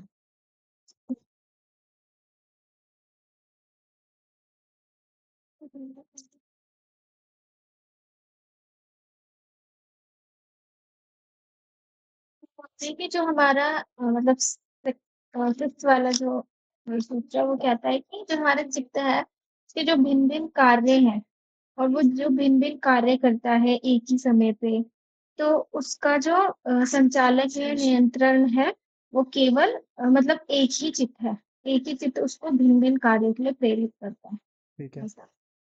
फिर बोला कि वो फिर बोला तत्व ध्यानार्थ वाला कि जो हमारे प्रथम 4 चीज़ें जो बताई हमको, 5 चीज़ें जो बताई सूत्र में जन्म, औषधि, मंत्र, तप और जो लास्ट में समाधि है, जो कि ध्यानार्थ के द्वारा मतलब शुद्ध हुई जो समाधि है ज्ञान के द्वारा, उस पे उस मतलब वो सबसे श्रेष्ठ बताया गया है, जिसमें हमारी वासनाएं भी हट जाती हैं। और फिर हमारा सेवेंथ आ जाता है जो हमारे कर्मों के बारे में है, कि हमारा जो शुक्ल और कृष्ण कर्म है, वो कर्म योगी करता है, जिसको निष्काम कर्म कहते हैं। अन्य जो अन्य जो लोग हैं वो बाकी के 3 कर्म करते हैं। वो 3 कर्म है, शुक्ल कर्म, कृष्ण कर्म और शुक्ल कृष्ण कर्म, ये 3 कर्म है बाकी। ठीक है। ठीक है, इसको बार बार आप पढ़ोगे तो धीरे धीरे आपको क्या होगा, अर्थ याद होता रहेगा। ठीक है, बस अभी एक अंडरस्टैंडिंग बतानी है। हाँ जी बोलिए सौरभ भाई, शुभम सर। हाँ जी सॉरी डिस्टर्ब करने के लिए। बोलिए। एक बार सेकंड वाला सूत्र प्लीज एक्सप्लेन कर दोगे प्लीज? ठीक है, बोल रहे हैं कि जात्यांतर परिणाम करती अपुरात, अर्थात शरीर का जो अवस्थान्तर परिणाम हो रहा है, शरीर की जो अवस्था में परिवर्तन हो रहा है, जैसे बच्चे से बड़ा होना, है ना। तो बच्चे से जब बड़ा हुआ तो उसका क्या वो कहलाएगा, वो अवस्थान्तर परिणाम कहलाता है। क्या कहलाता है, वो अवस्थान्तर परिणाम। तो जो भी यहाँ पे बोला गया कि, एक मिनट मैं इसको एक बार मिटा दूं।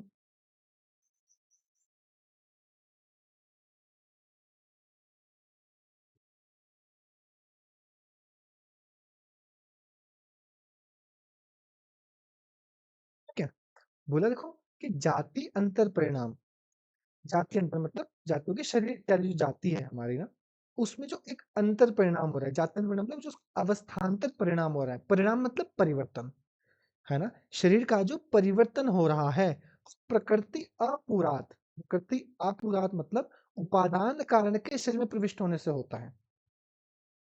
उपादान कारण के शरीर में प्रविष्ट होने के कारण, जैसे उनका जो बाल्यावस्था थी, अभी यहाँ पे मैं बच्चा हूँ, ठीक है, बच्चा हूँ, अब बच्चे से मैं बड़ा हो गया, मैच्योर हो गया, कॉलेज में पहुंच गया, ठीक है, मेरी मूछें दाढ़ी सब आ गई। तो अब इसमें क्या हुआ, मेरा एक अवस्थान्तर परिणाम हुआ, हुआ कि नहीं हुआ, अवस्थान्तर परिणाम हुआ ना। पर इस अवस्थान्तर परिणाम में जो मूल रूप से काम करता है वो कौन करता है, प्रकृति अपुरात, अर्थात जो उपादान कारण है, उपादान कारण का ही जो मिच्योरिटी है, वो क्या करता है, मेरे को डेवलप होने में मदद करता है, और कोई ऐसा भिन्न कारण नहीं है। जो मूल कारण है ना, मूल कारण मतलब जैसे मैंने उपादान कारण क्या होता है शुभम सर, उपादान कारण किसको बोलते हैं, जैसे मिट्टी और घड़ा है, मिट्टी और घड़ा, इसमें उपादान कारण क्या है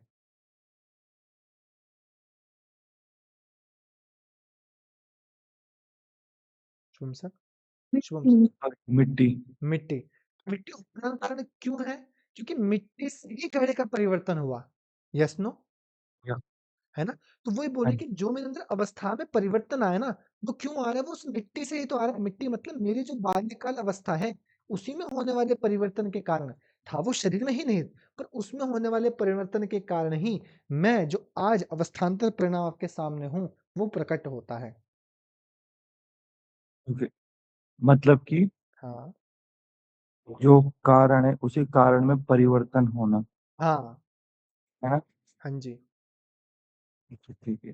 जैसे ठीक है, ओके। यहाँ पे मूल कारण मिट्टी है, हम्म। परंतु किस में परिवर्तन आया, अवस्था में तो परिवर्तन आया। हाँ, वो मिट्टी से घड़ा बनी या उसमें क्या हुआ, कुछ। मिट्टी पहले की अपेक्षा भी थोड़ी मिच्योर हो गई, पर है तो जी। उपादान कारण ही, यानी मिट्टी के जो गुण है वो परिवर्तित हो गए। अभी मिट्टी हम्म, बिखरी हुई थी, पर जब लेई बनने के बाद, सुखाने के बाद, तपाने के बाद क्या हो गया, वो अपने आप में अवस्थित हो गई, उसका जो गुण था स्थिरता का वो बढ़ गया, तो उसी कारण ठीक। मिट्टी घड़ा बन गई। तो वैसे ही जो शरीर के अवस्था में परिवर्तन आता है वो किसी कारण आता है, उपादान कारण के शरीर में प्रविष्ट होने से होता है। ठीक है, तो शरीर में जो परिवर्तन आ रहा है, हाँ जी, उपादान कारण हाँ की वजह से आ रहा है।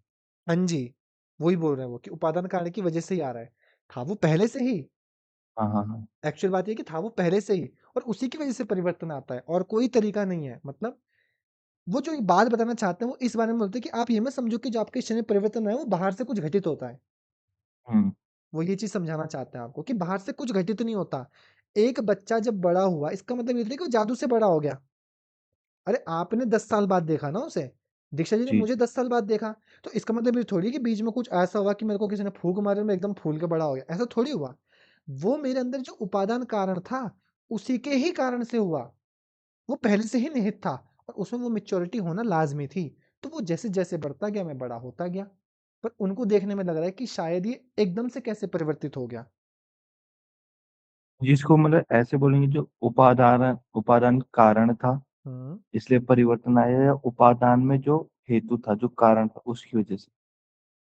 उपादान कारण के शरीर में प्रविष्ट होने के कारण, यानी शरीर तो पहले से ही वैसा है, देखो, हाँ, है ना? हाँ, हाँ, हाँ। पर वो शरीर में जो मूल कारण था, जब वो अपने आप में मैच्योर होना स्टार्ट हुआ अवस्था के हुँ, अकॉर्डिंग, तो वो हुँ, क्या हो गया, हुँ। धीरे धीरे धीरे धीरे उसने क्या करा, मेरे शरीर को एक दूसरी परिपक्व अवस्था में परिवर्तित कर दिया। जी, जैसे रुई तो है ही, है, पर रुई के ही बहुत सारे लेयर्स बनेंगे, तो जाके वो एक थ्रेड का निर्माण करेंगे। समझ रहे हो? जी, एक रुई तो नहीं कर सकती, एक कपास का टुकड़ा नहीं कर सकता, पर वैसे बहुत सारे कारण, तो वही जो बहुत सारे कारण है वही है उपादान कारण के शरीर में प्रविष्ट होने के, एक कारण, दूसरा कारण, तीसरा कारण। तो शरीर में प्रविष्ट होना मतलब वो उन सबका संचय होना, उन सब उपादान कारणों का संचय होने के कारण ही मेरा क्या होता है, शरीर में एक अवस्थान्तर या जात्यांतर परिवर्तन उत्पन्न होता है। ओके, ठीक है ओके, थैंक यू। जी। देखो और मैं इसको बताता हूँ, बोल रहा है कि एक शरीरीय स्थिति से दूसरे में रूपांतरण बाहर से कुछ नया जोड़ने से नहीं होता। यानी जो शरीर की स्थिति में परिवर्तन हो रहा है, वो बाहर से कुछ नया जुड़ने से नहीं होता, बल्कि प्रकृति के स्वतः बहकर भरने से होता है। मतलब स्वतः बहकर भरने से मतलब जब प्रकृति स्वयं में फुलफिल होती रहती है, होती रहती है, होती रहती है, तो ग्रोथ होती रहती है। Same like growth hormone, hormone same ही है, पर ग्रोथ हार्मोन की इंटेंसिटी बढ़ जाएगी तो हो सकता है कि आप बोलोगे ना कि यार इसकी, यार अभी तक तो 10 साल पहले छोटा सा था ये, 1 साल में इसकी हाइट क्यों बढ़ गई? क्योंकि वो था तो उसके अंदर ही वो उपादान कारण, पर उसकी जो फ्रीक्वेंसी थी ग्रोथ हार्मोन की वो बढ़ गई, तो उसकी हाइट में परिवर्तन आ गया। समझ लो? तो इस कारण से होता है, उसके प्रवाह के कारण होता है, ये चीज बोल रहे हैं। बाहर से कोई परिवर्तन नहीं हुआ, बाहर से कुछ ना ऐड ऑन हुआ ना सब्सट्रैक्ट हुआ, पर उसी कारण से मेन जो परिवर्तन हुआ है वो ये इस वजह से हुआ है। मतलब एक बार थोड़ा-सा ऊपर-ऊपर से अगर आप तीसरे सूत्र पे प्रकाश डाल देते हैं। ठीक है, तीसरा बोलता है हमको कि निमित्त प्रयोजकम प्रकृति नाम। ठीक है, अब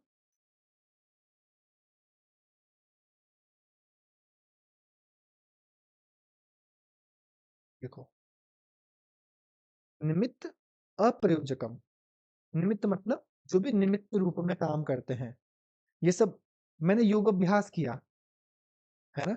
तो योग अभ्यास वगैरह क्या है, मेरे शरीर में होने वाले परिवर्तन का कोई डायरेक्ट कारण नहीं है, उससे मेरे शरीर में डायरेक्ट इम्पैक्ट नहीं पड़ेगा। समझ रहे हो मेरी बात? आपने दवाई खाई, तो क्या दवाई खाने से डायरेक्ट आपकी तबीयत ठीक होती है या इनडायरेक्ट होती है? पहले मुझे बताओ, आपके स्वास्थ्य पे डायरेक्ट इम्पैक्ट पड़ता है कि इनडायरेक्ट पड़ता है? बस, इनडायरेक्ट पड़ेगा ना। डायरेक्ट मतलब दवाई डायरेक्ट ठीक थोड़ी कर सकती है, दवाई कुछ ना कुछ सिनेरियो क्रिएट करेगी जिससे आपके जो सेल्स, टिश्यूज, मसल्स जो भी हैं, रक्त प्रवाह, वो अपनी अपनी जो प्रतिरोधक क्षमता उसको बढ़ाएंगे ना। अगर गोली दवाई किसी चीज को हटा सकती तो कितना ही अच्छा होता, पर वो हटाती नहीं, वो उस क्वालिटी को इनहेंस करती है।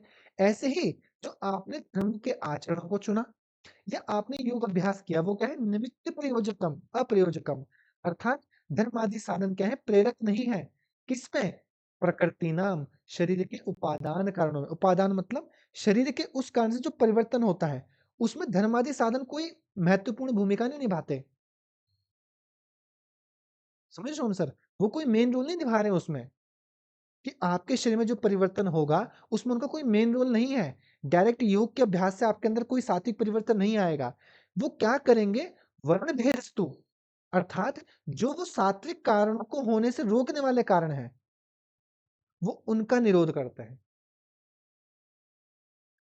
समझ रहे हो? यानी योग अभ्यास का कभी भी हम पे डायरेक्ट इम्पैक्ट नहीं पड़ता है, याद रखिएगा। योग अभ्यास हम पे डायरेक्ट इम्पैक्ट नहीं डालता है, they all are indirect impact, है ना? They all have indirect impact, उन सबका इनडायरेक्ट इम्पैक्ट है।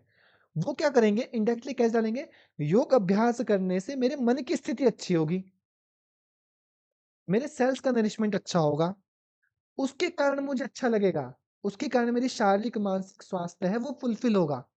डायरेक्ट शारीरिक स्वास्थ्य नहीं अच्छा हो जाएगा। तो उसने क्या किया, उसने उन बाधाओं का निवारण किया जो मेरे शारीरिक स्वास्थ्य में क्या करे थे, विघ्न उत्पन्न करे थे, उसने उस बाधाओं का निवारण किया। ऐसी निमित्त अप्रयोजकम प्रकृति नाम मतलब जो प्रकृति के उपादान कारण है, यानी प्रकृति में जो मेरा परिवर्तन हो रहा है, मेरा शरीर जो बलवान हो रहा है। अभी तक तो आपकी तबीयत खराब थी, तो अभी तक तो कुछ ऐसा हो नहीं रहा था, है ना? ना तो आपके चेहरे पे चाम दिख रहा था, ना कुछ दिख रहा था। उपादान कारण तो अभी भी था। परंतु जब आपने योग अभ्यास करना स्टार्ट किया, तो उसने क्या किया? उस उपादान कारण में जो प्रतिबंध लगाने वाले कारण थे, क्योंकि उपादान कारण क्या करता है इससे पहले वाले सूत्र में? आपके शरीर में परिवर्तन कर रहा था ना, अवस्थान्तर परिवर्तन कर रहा था। तो अब अवस्थान्तर परिवर्तन हो नहीं पा रहा है। तो क्यों नहीं हो पा रहा है? क्योंकि कोई ना कोई चीज़ ऐसी है जो बाधा डाल रही है।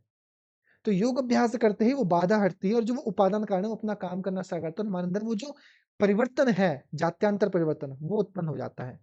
ततः क्षेत्रिकवात अर्थात जैसे एक किसान खेत में पानी बहाने के लिए हर खेत में अलग-अलग नहीं जाता। नहर का निर्माण करा होता है ना उसने, नहर खोलेगा, इसमें जाएगा पानी, वहां से उसमें जाएगा, फिर किसी और में जाएगा, किसी और में जाएगा। ये तो करता है। इसी प्रकार से तो ये एग्जाम्पल के रूप में समझाया गया, ऊपर वाले सूत्र से कनेक्टेड है ये। यहाँ पे हमारे शरीर की बात की जा रही है या चित्त या आत्मा की? देखो यहाँ पे बात कर रखी है प्रकृति के साधन। प्रकृति के साधन में आपका चित्त भी हो सकता है, बुद्धि भी हो सकती है, मन, अहंकार, इंद्रियां, पंचतत्व, जो भी चीजें हैं वो प्रकृति में। क्योंकि देखो आत्मा में तो परिवर्तन नहीं होगा ना, आत्मा तो अपरिणामी है, आत्मा में तो परिवर्तन हो ही नहीं सकता, ये तो हमको पहले ही याद रखना है। अप्रतिसंक्रमा है ना, वो किसी से संक्रमित होती है, शुद्ध है ना? तो अब परिवर्तन किस में होता है? वो प्रकृति में ही होता है। प्रकृति ही अज्ञानतावश क्या करती है, हमको सारे भेद दिखाती है। हम उस अज्ञान के लेयरिंग को हटाते रहेंगे ज्ञान से और धीरे धीरे वो ज्ञान का प्रकाश बढ़ता रहेगा। तो इन सब में योग अभ्यास, क्रिया योग, अष्टांग योग, अभ्यास वैराग्य, ये सब क्या करता है, निमित्त का काम करता है, एक कारण का काम करता है। डायरेक्ट इम्पैक्ट नहीं पड़ेगा। आप क्या सोच रहे हो, आप अभ्यास वैराग्य करोगे तो डायरेक्ट इम्पैक्ट पड़ेगा? नहीं, वो अभ्यास वैराग्य आपके अंदर के संस्कारों को कम करेगा जिसके कारण आप बंधे हुए थे, और अच्छे संस्कार अपने आप उत्पन्न होंगे। अच्छाई कहीं से आएगी थोड़ी। आप बताओ ना, अच्छाई कहीं से आएगी क्या आपके अंदर? कहीं रखी हुई अच्छाई? नहीं ना। जैसे जैसे बुराई खत्म होगी तो उसके बाद बचा क्या? अच्छाई तो बची, है ना? एक पॉट है, बाल्टी समझ लो, उस बाल्टी में आपने काला पानी रखा हुआ है, बिल्कुल काला पानी। नल का आपने खोल दिया, बाल्टी रखी, नल का खोल दिया। अब धीरे धीरे पानी ओवरफ्लो होकर गिरेगा। गिरेगा कौन सा पानी बाहर? काला पानी। काला पानी गिरेगा ना। काला पानी गिरता रहे गिरता रहे गिरता रहेगा और स्वतः उसमें अपने आप सफेद पानी हो जाएगा। कोई जादू नहीं हुआ, स्वतः ही गिर जाएगा वो। एक टाइम के बाद अपने आप ही क्लीन वाटर हो जाएगा। तो उसी प्रकार से यहाँ पे भी समझाया गया है आपको। मतलब यहाँ पे जो हमारी प्रकृति है उसको आत्मा ही माना गया, जो आत्मा ही जैसी शुद्ध है वो। तो मतलब यहाँ पे ये परिवर्तन की बात हो रही है ना कि उसका हाँ। मूल जो है वो पुरानी मतलब पहले से ही ऐसी है, कि जो उसका मूल मूल स्वरूप है। तो जो परिवर्तन हो रहा है वो अ, उसके कारण ही है, मतलब मतलब उसके अंदर जो हमारे संस्कार बन रहे हैं वो शायद उसके कारण हो सकते हैं देखो चेंज होने के। प्रकृति तो त्रिगुणात्मक है ना? हमको उसको उसके सात्विक स्टेट तक लेके जाना है ताकि उसका रिफ्लेक्शन हम पे अच्छा पड़े, है ना? हमको क्या करना है, पहला प्रोसीजर तो यही है, उसको उसके सात्विक स्टेट तक लेके जाऊं, क्योंकि प्रकृति तो त्रिगुणात्मक है कि नहीं है? जब मैं उसको बिल्कुल उसके सात्विक स्टेट पे लेके जाऊंगा और उसके बाद मैं सत्व का भी त्याग कर दूंगा, तो मैं मोक्ष के स्तर पे पहुंचूंगा। पर ये एकदम होगा थोड़ी। जैसे जैसे जैसे हमने बोला प्राणायाम करते हैं, तो प्राणायाम में ये थोड़ी बोला कि सत्व प्रकाश आता है। उन्होंने क्या बोला कि प्रकाश के आवरण का क्षय होता है। वही अकल्पित महाविद्या वृत्ति से क्या होता है, प्रकाश के आवरण का क्षय होता है।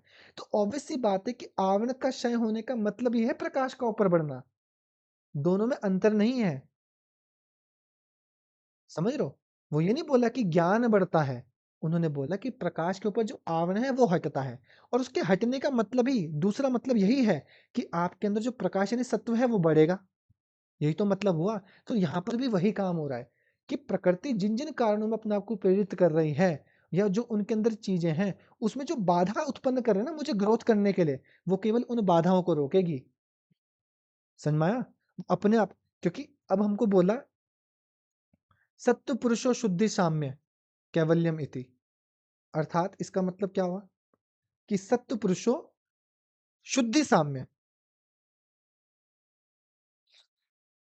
बोलो। जो बुद्धि या प्रकृति है और पुरुष है, उनकी जो बुद्धि है वो समान होनी समान चाहिए, रूप से, तो अब यहाँ पे प्रकृति समान रूप से शुद्ध होने का मतलब क्या है?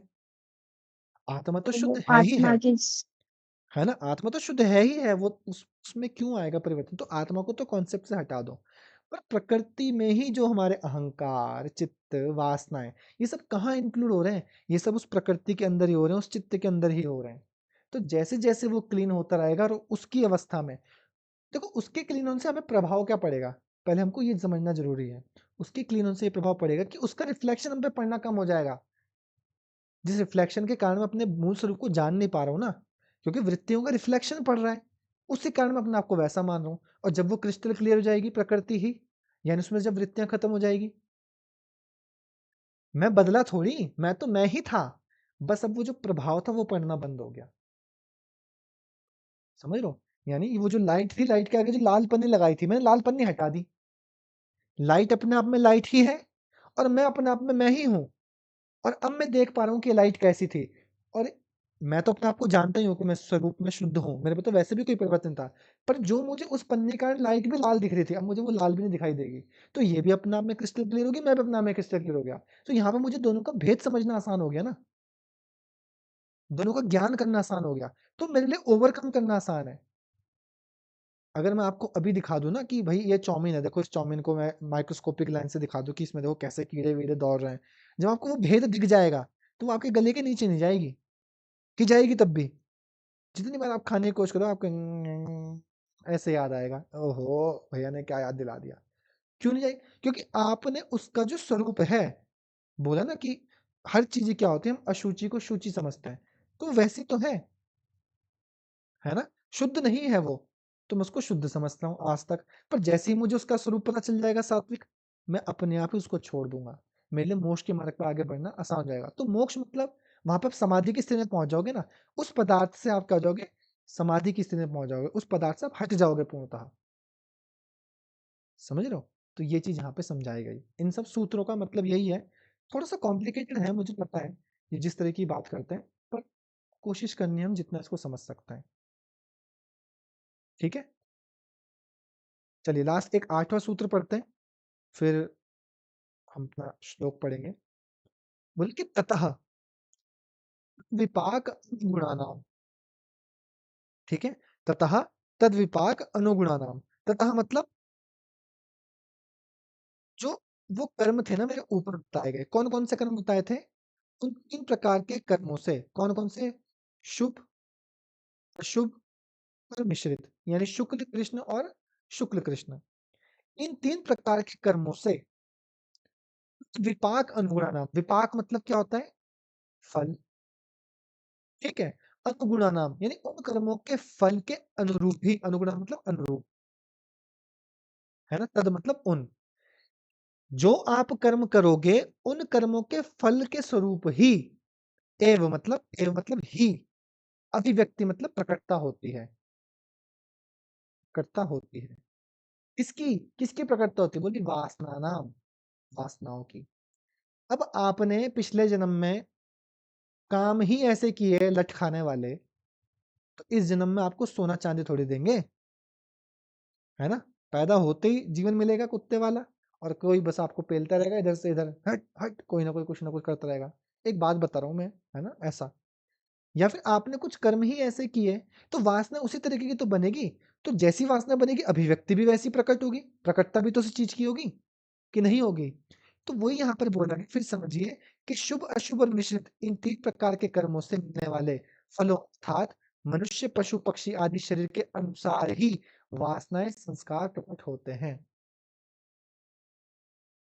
समझ लो, जैसे आप कर्म करोगे, ये भी हमको पहले बता दिया था, है ना, क्या बताया था हमको, सती मूले तद्विपाको जाति आयुर्भोगा, ऐसे कर्म जिनके मूल में क्लेश था, अब वो क्लेश क्यों आता है? क्लेशों का कारण क्या होता है? कर्म ही तो होता है ना? क्लेश के अनुरूप ही तो कर्म करते हैं। तभी तो बोला कि सती मूले तद विपाको, यानी उन उन कर्मों का जिनका मूल क्लेश था। तो यहाँ पे तो कर्म ही आ गई है। अगर आप समझे कर्म ही तो है। तो जिनका मूल क्लेश था उनका जो फल है, फल बोल रहे यहाँ पे कौन सा? मनुष्य पशु पक्षी, है ना? जो है उनके अनुसार ही वासना संस्कार प्रकट होता है। आपको उनके अनुसार ही संस्कार दिखाई देंगे आपके, जैसे आप कर्म करोगे। ठीक है, अब समझो थोड़ा और इसको, क्या बोलना चाह रहा है ये? बोले कि चित्त में अनंत जन्मों के संस्कार पड़े हैं, है कि नहीं है? Yes no?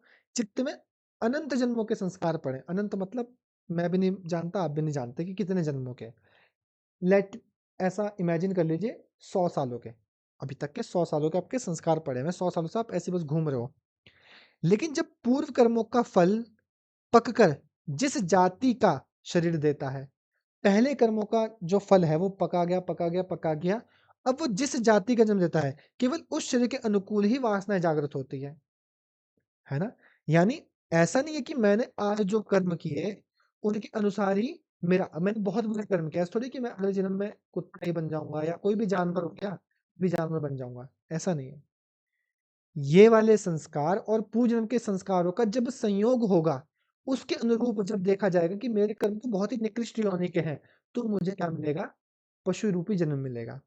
अब जब आपको पशु रूपी जन्म मिला, एक बात बताओ, आप बनते क्या? डॉगी बन गए।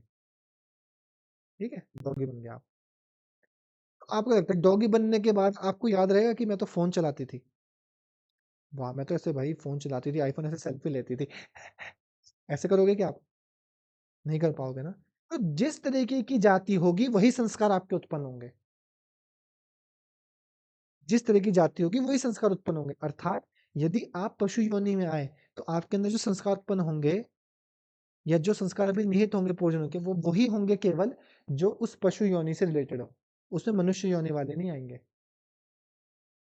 जब आप मनुष्य योनि में आओगे तो मनुष्य योनि के जो संस्कार है वो आपको प्रेरित करके उन कार्यों के लिए मदद करेंगे। पक्षी योनि में आओगे तो पक्षी योनि वाले संस्कार आपको प्रेरित करेंगे। ऐसा नहीं कि आप चिड़िया बन के उड़ रहे हो, आपको याद अरे यार मैं तो पिज्जा खाती थी यार, चलो डोमिनोज चलती हूँ, ऐसा नहीं होगा। आपको तब वही संस्कार आएंगे। तब पक्षी के संस्कार घोंसला बनाने के होते हैं ना, ईंट रख के घर क्यों नहीं बना देती हो? घर भी तो बना सकती है ईंट रख रख के, पर नहीं, घोंसला बनाने के संस्कार है ना उसके,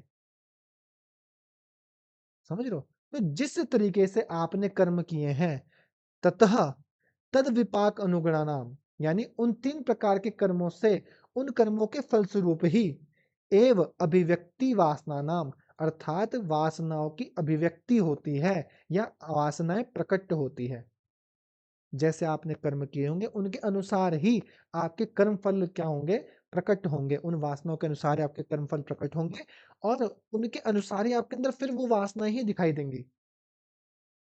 ठीक है, ये चीज यहाँ पर बताई गई।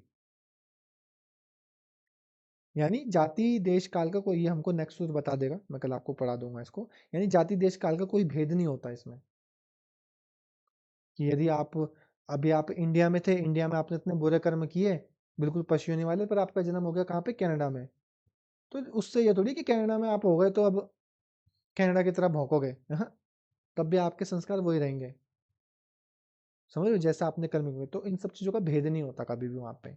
पर आपके अंदर कभी भी याद रखना, आप जिस योनि में आओगे ना, उस योनि में आप उन्हीं संस्कारों को फील करोगे, किसी और योनि के संस्कारों को फील नहीं कर सकते।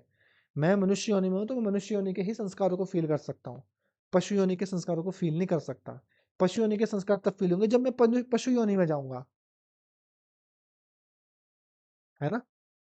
इसीलिए, वरना तो इंसान कभी भी भौंक दे, कभी भी कर दे म्याऊं, है ना, कभी भी उड़ जाए, क्योंकि वो संस्कार नहीं है ना हमारे अंदर। हमारे अंदर वही संस्कार बसे हुए हैं जो मैंने मनुष्य योनि में निहित होकर कर्म किए। ठीक है, ये चीज यहाँ पे बताई गई। तो यहाँ पर हमने 8 सूत्र किए, मतलब हम रोज 8-8 करेंगे तो हमारा इस हफ्ते में ये खत्म हो जाएगा। आज आपका मंगलवार, मंगलवार है आज, ट्यूसडे,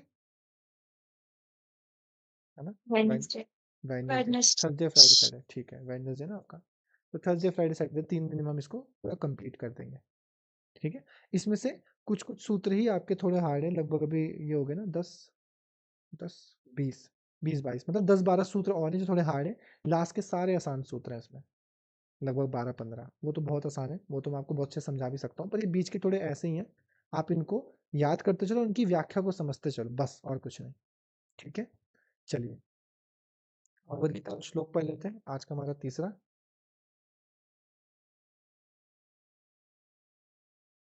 कल हमने क्या पढ़ा था? हमने कल पढ़ा था वाचिक तप, शारीरिक पढ़ लिया, वाचिक पढ़ लिया, ठीक है। अब कौन सा रह गया हमारा? मानसिक, ठीक है। शारीरिक, वाचिक, अब है मानसिक तप। तो कल बताओ हमने क्या पढ़ा था? वाचिक तप कैसा होता है? पहले बताओ शारीरिक तप कैसा होता है?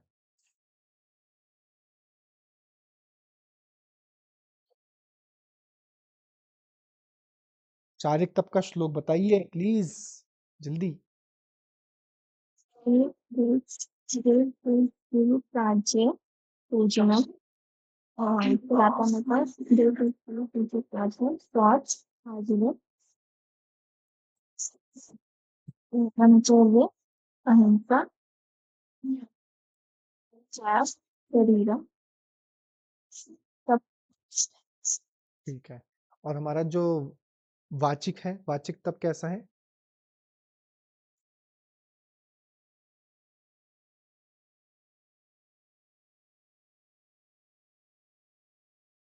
कोई और भी बता सकता है, ऐसा नहीं कि एक ही को बोलना, कोई और भी बोल सकता है जिसको याद है।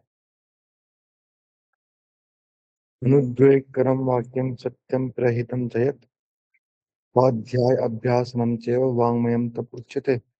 ये वाला है। हाँ जी, अनुद्वेग कर्म वाक्यम, ठीक है, अनुद्वेग कर्म वाक्यम सत्यम प्रिय हितम चयत स्वाध्याय अभ्यासनम चैव वाङ्मयम तप उच्यते, ठीक है, ये हमको कल बताया था। आज हमारा मानसिक तप, तो बोला मनः प्रसादः, क्या बोला? मनः प्रसादः, बोलते रहिए अपने मन में, सौम्यत्वम, मनः प्रसादः सौम्यत्वम, मौन आत्मविनिग्रह, मौन, मौनम, सॉरी, मौनम आत्मविनिग्रह, मौनम आत्मविनिग्रह,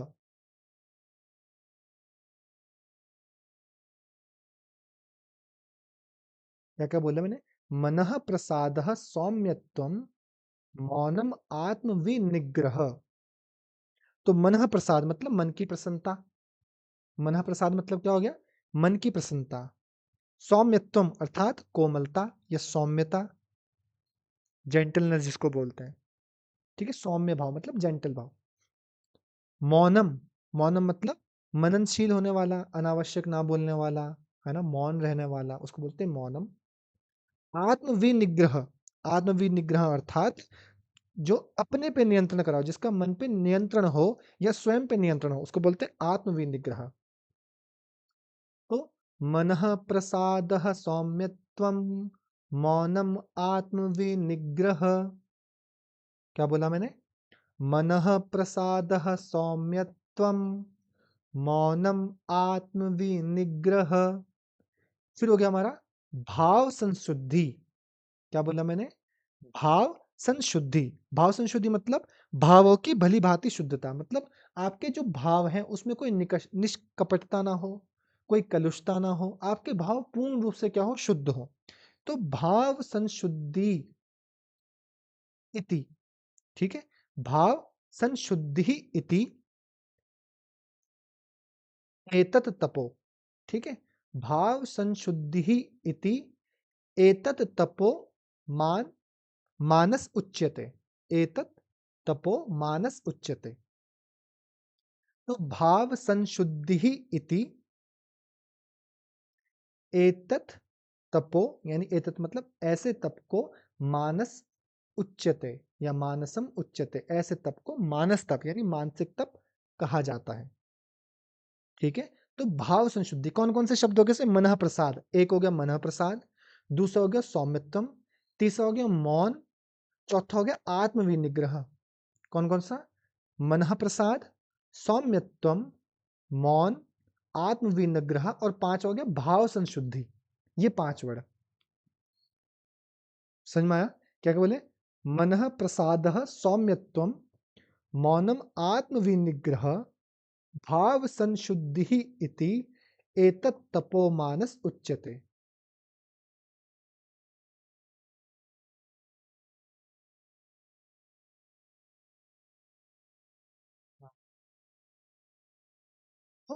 मनः प्रसादः सौम्यत्वम, मौनम आत्म विनिग्रह, भाव संशुद्धि इति एतत् तपो कुछ तो मेरा भाव गलत हो रहा है, एक बार शुभ सर पढ़ना इसे दो लाइनों को। भाव संशुद्धि एतत् शुद्धि एतत् एक साथ ही मनः आएगा ना। प्रसाद सौम्यत्वम, मौनम आत्मविनिग्रह, भाव संसिद्धिर इत्येता तपो मानसम उच्यते। ठीक है, भाव संशुद्धि इत्येता तपोः मानसम उच्यते। ठीक है, तो क्या क्या हो गया हमारा? मनः प्रसादः सौम्यत्वम, इन दोनों को आप एक साथ बोलोगे। मनः प्रसादः सौम्यत्वम, मौनम आत्म विनिग्रह, मौन और आत्म विनिग्रह। ठीक है, मौनम आत्म विनिग्रह, भाव संशुद्धि इत्येतत्, भाव संशुद्धि इत्येतत् तपोः मानसम उच्यते, यानी ऐसे तप को मानस तप कहा जाता है। तो ये हो गया आपका 16वां। तो अभी तक हमने 6, 7, 8, 9 लगभग 9 के आसपास हमने याद कर लिए। 3, 6, 9, 7। ठीक है, तो डेली डेली आप इनको याद करते रहिएगा और मुझे भगवत गीता के श्लोक भी नहीं भेजे हैं। ठीक है, तो वो भी आप लोग भेजेंगे रोज पढ़ के। आई होप आप अच्छे से पढ़ रहे होंगे। बस यही थी हमारी आज की क्लास।